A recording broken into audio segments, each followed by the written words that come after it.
everybody, Samuel Allred here. Welcome back to the Persistence Outdoors podcast. Today we're going to talk about something that I think gets overlooked in hunting media, and that is what happens after you make a shot.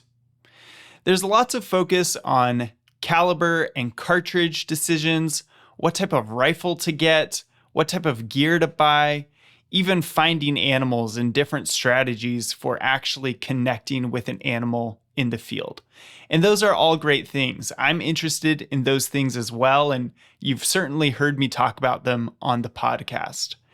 But even if you had the whole strategy down and you had the right gear and you had the right place to hunt, if you didn't know what to do after you make a shot, you're not going to be able to recover your animal and turn that animal into meat that you can eat at your table and share with your family and friends. And that's one of the main goals of hunting, to provide meat for you and your family. I've discovered when talking with people that this is actually one of the biggest hangups when people are trying to get into hunting. They might be comfortable with the outdoorsmanship aspects of it. They might be comfortable with shooting. They even know where to find animals, but they don't feel confident with field dressing the animal and breaking it down and actually turning it into something that they'd eat at their table. And so they don't want to go out and kill something, but then not be able to field dress it or to take care of the meat properly. And so they just don't even go out and hunt, because what's the point if you can't take care of that animal? And I actually think this is a good thing. If you are an ethical hunter and you're trying to do this in the best way possible, you really should think about the entire process and how you are going to use that animal. And I think it reflects well on people who want to get into hunting if they're thinking ahead like this. There's kind of a mischaracterization of hunters, or maybe a trope, that a lot of hunters are out there just to kill animals. Like, we just like watching animals die or something.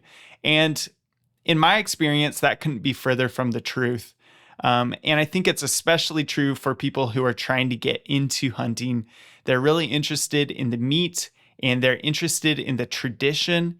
And so they want to do it right. And so if you're one of those people who just has a little bit of trepidation about field dressing the animal or making it into meat, that's not a bad feeling to have. I think you're actually on the right track to becoming a good hunter if you're paying attention to these things. Now, the good news is that once you start to do it and once you start to practice it a little bit, it becomes a lot easier. And I think that most people are capable of field dressing an animal and breaking it down successfully. And even if you've never hunted before, I think you can get to a place pretty quickly where you can do this all on your own. And really, there's no secret to it. It's just a matter of practicing and refining your skills.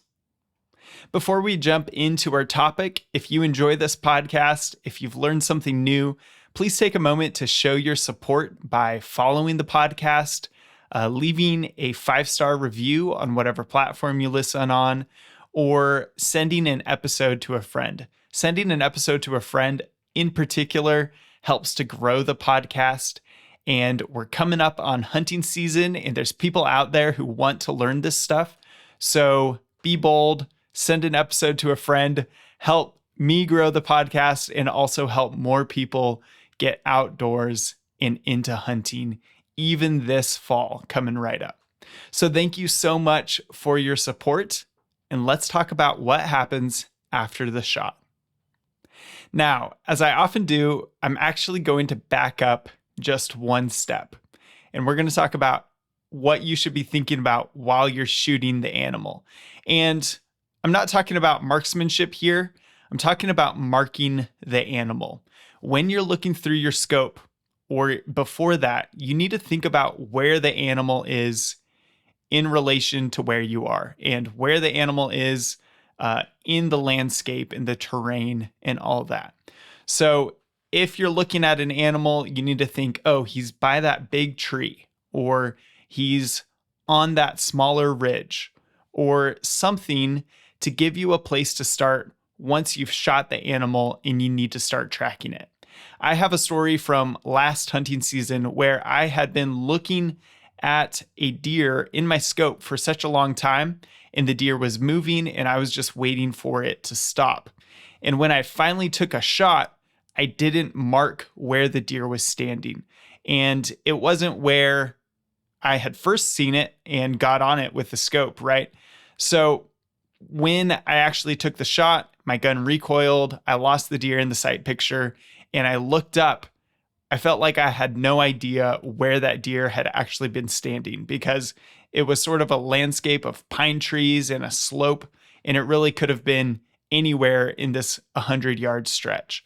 So that was a huge failure on my part, and I really needed to be marking closely where the animal was. Another thing you want to pay attention to as you take the shot is the animal's reaction. Does the animal jump and run off? Does it stagger? Does it hunch up and walk away slowly? All of these can give you clues as to whether you made a good shot or not. And then finally, you want to watch where the animal goes. This seems pretty obvious, but if you get excited and don't pay attention, maybe you turn to give your buddy a high five and the animal runs off in a direction you weren't expecting, that will make it much harder to track and recover the animal. So pay attention, mark the animal really well, and it's going to set you up for success after you take the shot. So one of the things that not everybody knows about hunting is that it can actually be challenging to find the animal after you've shot it. Many big game animals will actually run once they've been shot, and they can make it a pretty long distance before they lose enough blood and lose their strength and fall over. Other animals will just mosey off. Some animals, you will shoot them and they will fall right there, but I think that is the exception, not the rule. So you need to be ready for this and understand that they're probably not going to be in the exact same place that you shot them. And even if they are in the same place, sometimes it's not easy to find them.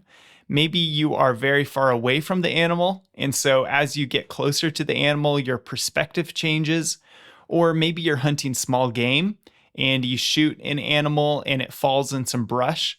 So you can go over to the place where you know you shot the animal, but it could be covered up by small bushes, and it's going to take a minute to find and recover that animal.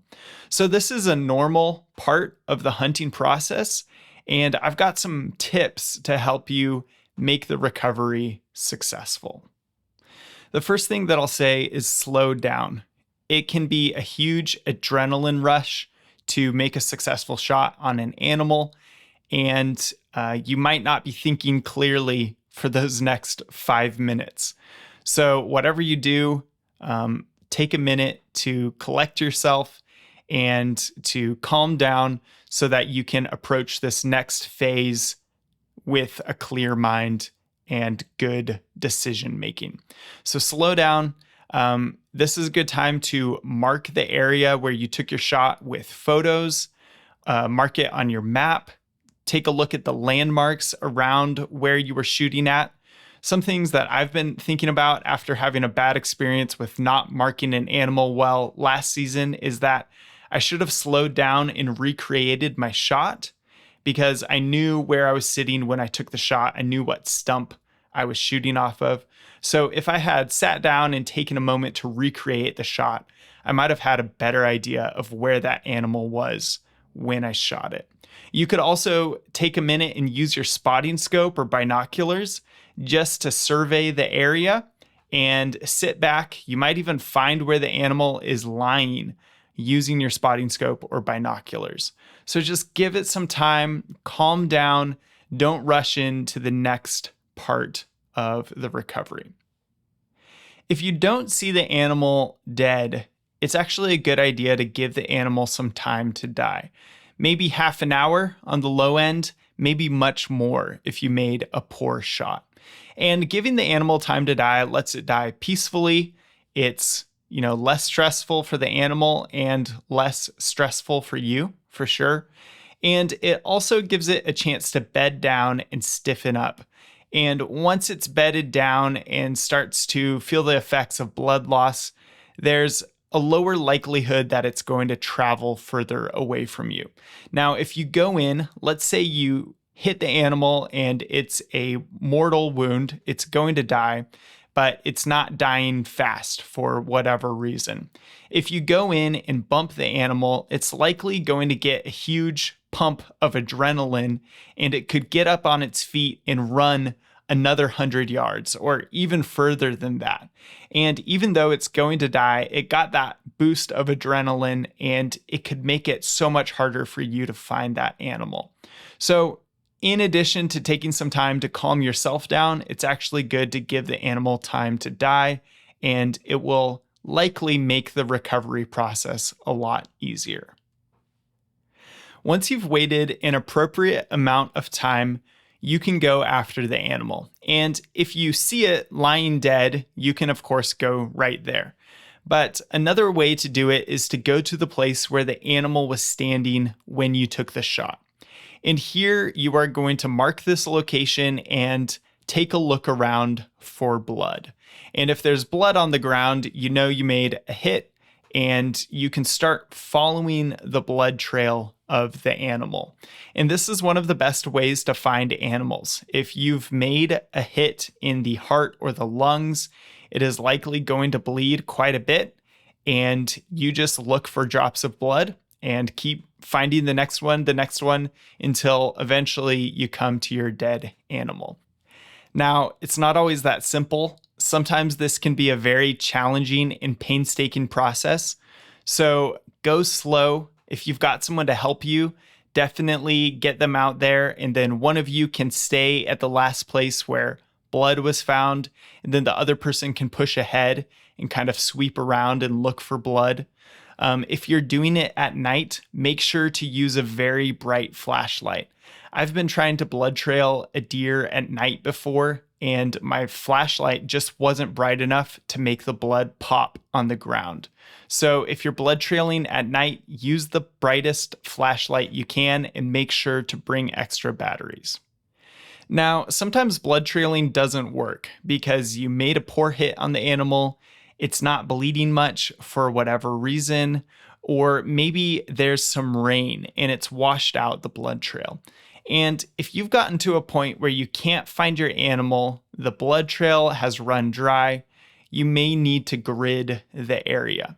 And this is just like it sounds. You are going to start walking back and forth just like you're mowing a lawn. So you're going to go out a certain distance, then you're going to come back a certain distance, out, back, and you're essentially making a giant grid so you can cover every square inch of that area that you think the animal might be in. So you can do this in a couple different ways. It helps to have people out there looking with you. I like to turn on my tracker in onX so I can easily see where I've been. And at that point, you're just hoping that you can cover enough land in detail to find the animal where it's fallen. You can also do this in a spiral pattern, doing bigger and bigger loops until you find what you're looking for. Hopefully, you're going to have an easy blood trail and an animal that's died within 40 yards. But sometimes those animals get away and you have to do your due diligence. You have to spend a couple hours gridding an area. It's hard, it's not fun, but you've got to do what you can to recover an animal that you've shot. All right, so let's say you have recovered your animal. What do you do next? Well, the first thing I would do is take a moment to admire that animal, enjoy your accomplishment, and take some photos. This is really a big deal. You don't usually get to see wild animals up close like this, and you have likely put in a lot of effort into finding and killing this animal. So take a minute to enjoy it, and don't forget to take some quality photos that you can look back on in the future. After you've taken a few quality photos, it's time to get to work.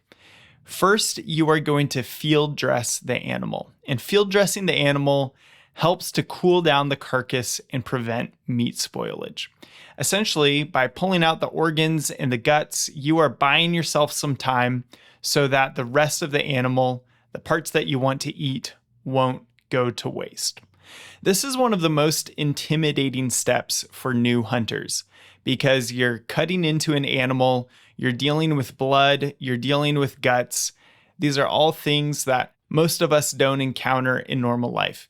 And if you do it wrong, you're going to spoil the meat and you won't be able to have the final product. All that being said, I want to encourage you. This is something that you can learn to do, and this is something that you can learn to do by yourself. It's certainly best to have someone teach you, but if you don't have someone like that in your life, go to YouTube and start watching videos on how to field dress the animal you want to hunt. There are so many good videos out there, and you will start to get an idea of what needs to be done. Even when people do it in different ways, they're all doing it to sort of achieve the same thing. So start to watch different videos, watch multiple different perspectives, and then save one of these videos to your phone so that when you're out in the field, you can just pull up the video on your phone and watch it as you're doing the steps in the field. Now, it's not going to be perfect, and you are certainly going to mess up a little bit. Maybe you get hair on the meat. Maybe you accidentally puncture some of the guts, and you have to cut away some spoiled meat. That's all part of the learning process, and once you do it once or twice, you are going to improve so much, and it's going to be better on every animal after that. So go be careful, take it slow, and just know that it's a learning process and it's okay to get in there and get dirty and figure it out. Now, I don't want to leave you hanging, so let's go over the general process of field dressing. When you're field dressing the animal, you want to avoid dirt, moisture, and heat. Those three things can make the meat spoil and make it inedible. So keep that in mind throughout the whole process. The first thing you're going to do on a big game animal is go to the anus, and you are going to cut in a circle around the anus. It's like you're making a cylinder shaped cut, and you're trying to loosen that anus up. And you want to go in pretty much as far as you can with your knife and take your time to loosen the anus from any of the surrounding tissue. Now, you don't want to go in and puncture a bladder, so be careful of that. But for most big game animals, you can gently cut around the anus until it becomes like the end of a hose. And at this point, you can actually squeeze out any remaining poop in there, and you can tie it off with a zip tie or some string. Then you are going to make a cut through the abdomen skin. And usually it's best to start right below the sternum and then go back towards the anus. This way you're cutting with the hair, and starting at the sternum is a safe place where even if your knife went deeper in, you're less likely to puncture anything nasty. And you're slowly going to make a cut through the abdomen skin, and then you can make a deeper cut that goes through the muscle. But all this time, you are avoiding cutting into the guts or the intestines. Once you have opened all of that up, you are going to make some room just by pulling stuff back towards the backside of the animal. And then you're going to reach up and free the diaphragm with your knife and the windpipe. And this means cutting around inside of the rib cage. And then you're also going to go and cut up inside the neck of the animal as far as you can reach. And once you've freed that up, you're just going to grab all of that, the windpipe, the lungs, the heart, and you're going to pull as hard as you can. And if you've done a good job of freeing everything up with your knife, it will come out. You may feel some tension, but it should release. And you're going to pull all of that all the way out of the animal, and it will bring the intestines with it. Now, sometimes you have to go down in between the back legs of the animal near the pelvis and free that up with your knife, or you may need to cut through the pelvis. It helps to have a saw. If you don't want to cut through the pelvis, you can just carefully free up the anus and everything else that's connected there. And then once you pull out the guts, it should slide free with all of that. So there's a couple different ways to approach it. That area is actually something that's going to be very helpful to see visually with a YouTube video. And so you're going to pull all of that out. And once you've got all those hot guts and intestines out of the animal, it has been successfully field dressed. At this point, you may want to go and cut away any bloodshot meat around the wound. You're not going to eat this, and all the damage to the tissue invites spoilage. So go ahead and cut that away.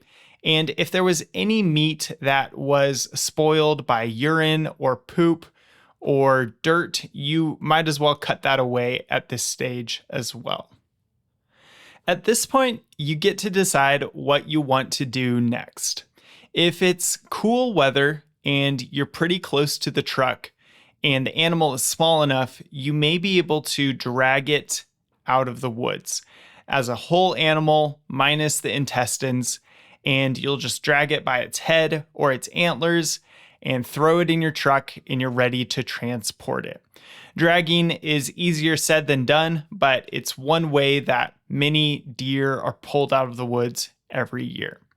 If you're a longer ways in or it's very hot, you are likely going to need to quarter the animal, which means breaking it up into big pieces. So you might have a quarter that's a front shoulder and then a hind quarter, which is the back leg. And then you're also going to have bits and pieces like the neck or the rib cage or rib meat and the like. When you quarter an animal, you skin away the hide from each shoulder and each leg of the animal individually. And then once the hide is all the way skinned off, you cut that leg off at the joint, and then you can put that meat into a clean game bag. Once you've broken down the animal into manageable pieces, you can then take each quarter and hike them out with a backpack. Whether you leave the skin on and drag the animal out whole or quarter it up and hike it out with backpacks is personal preference and just depends on how far it is and what you have available to you. Maybe you've got an ATV and a winch and you can pull the animal out with that. Another thing you need to consider is how warm the temperature is. If you've got a long way to go and the temperature is very warm, you need to do everything you can to break down that animal and help the meat to cool. And by quartering the animal and breaking it down further than just field dressing it and getting that hide off of it, you actually can help the meat cool more. So if you were hunting in a very early season or in a very hot climate, it might be a good idea to quarter the animal regardless. All right, so once you've got your animal out of the woods, whether whole or in pieces, you're going to have to drive it home and get it into some sort of storage or drive it to a processor. For a short trip in cooler weather, you don't really need to do anything special. Just put the animal on a tarp or put the meat on a tarp or put it in the bed of your truck and you're good to go. But for a longer trip or for a drive in really hot weather, you need to think ahead. So let's say it's 75 degrees outside and you've got a 5-hour drive ahead of you. At this point, it makes the most sense to quarter out the animal, even if you dragged it out whole. Go ahead and quarter it up and then put those quarters in large coolers with ice to keep them cool on your drive.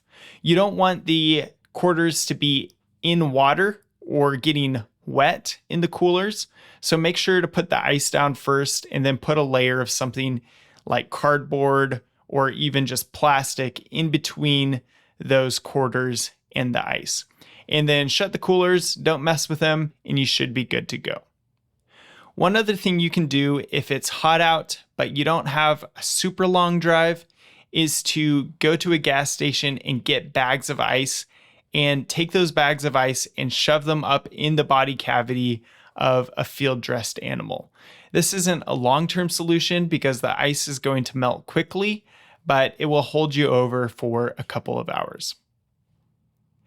Guys, just a side note, I realize we're into the nitty-gritty details here, and some of these things might strike you as a little obvious if you've hunted a little bit before, or even if you haven't. I'm just trying to leave no stone unturned because when I started hunting as an adult by myself, I had questions about every single step of this process. Even the drive home, I was like, well, how do you do that without your meat spoiling? And it turns out oftentimes you have a little bit more time than you might expect, as long as it's not super hot out. But I just want anybody who hasn't done this before by themselves to be able to follow along with every step of the process and feel confident to go out into the field and do this on their own. So forgive me if it's too into the weeds, and I would love to hear your feedback on whether this type of thing is helpful or not. You can shoot me an email or leave a comment. But once again, I'm trying to leave no stone unturned. All right. So once you've got the animal to your home or even just to your camp, how do you store it? How do you keep the animal from getting too warm and the meat from spoiling? Well, there's a couple things you can do. If it's cool enough outside, you can just hang it up outside in the open air. And if the temperatures are between 32 to 40 degrees on average, you're going to be good to go. It's just like having it in a refrigerator, and the animal can hang for even up to 2 weeks as long as it stays dry and within that temperature range.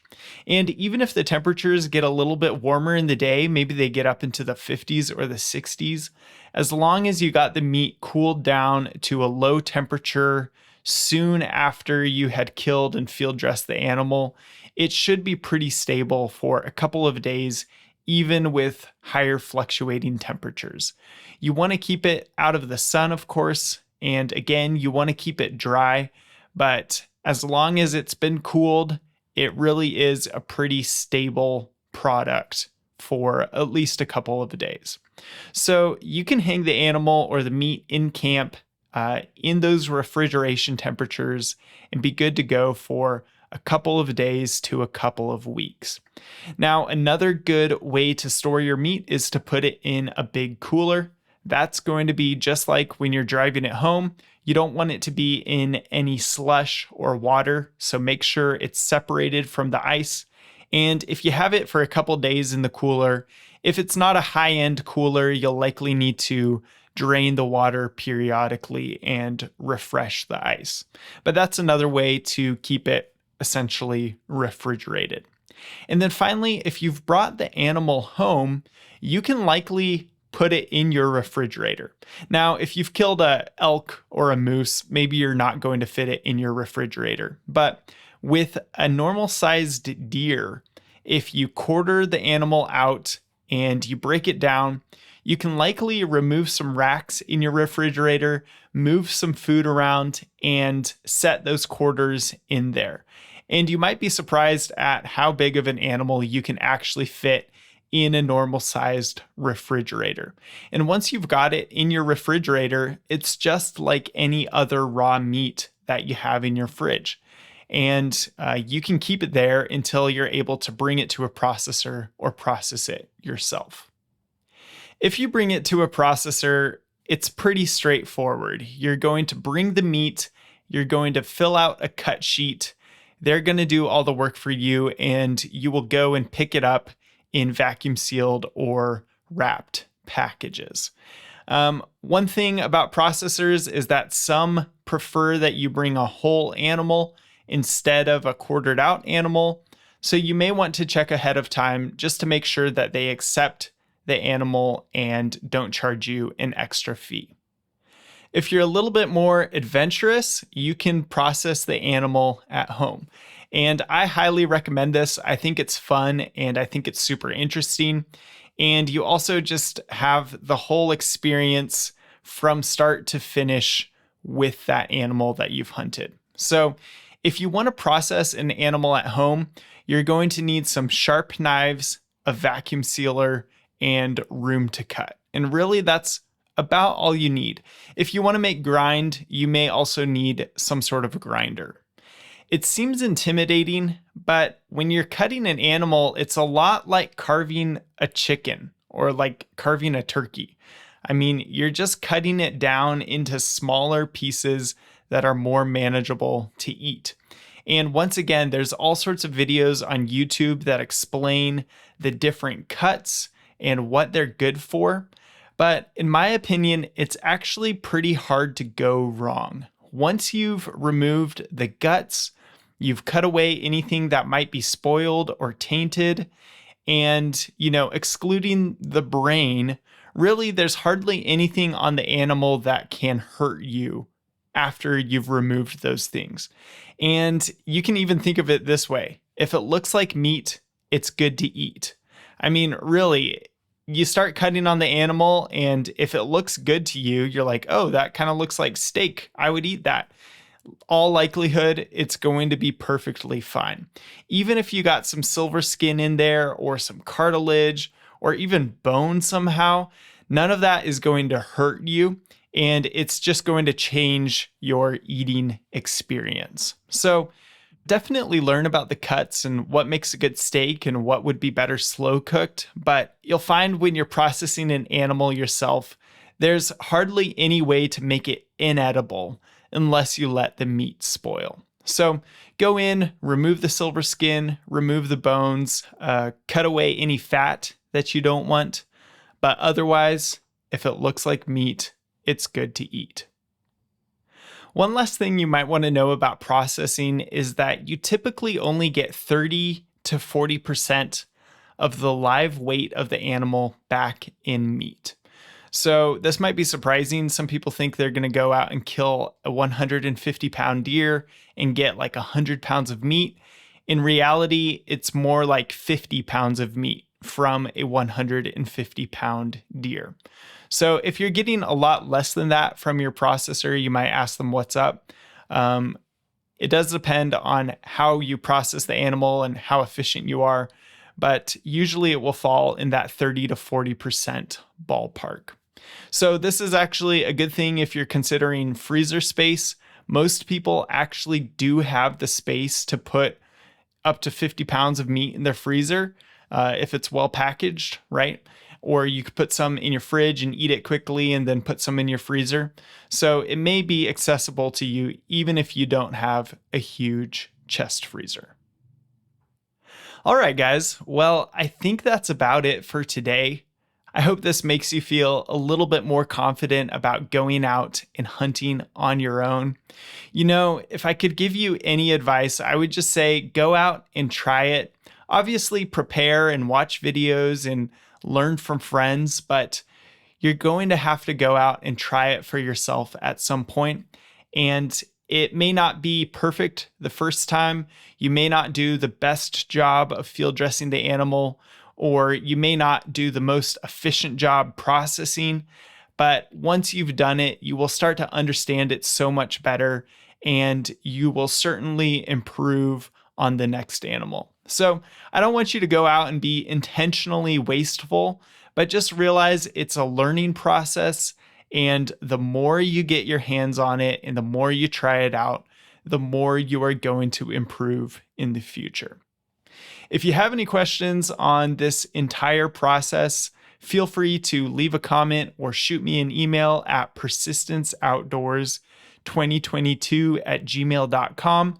I will do my best to clarify, and if it's helpful for other people, I might share it on the podcast. Thanks so much for listening. I hope you guys have a great week, and I will catch you on the next one.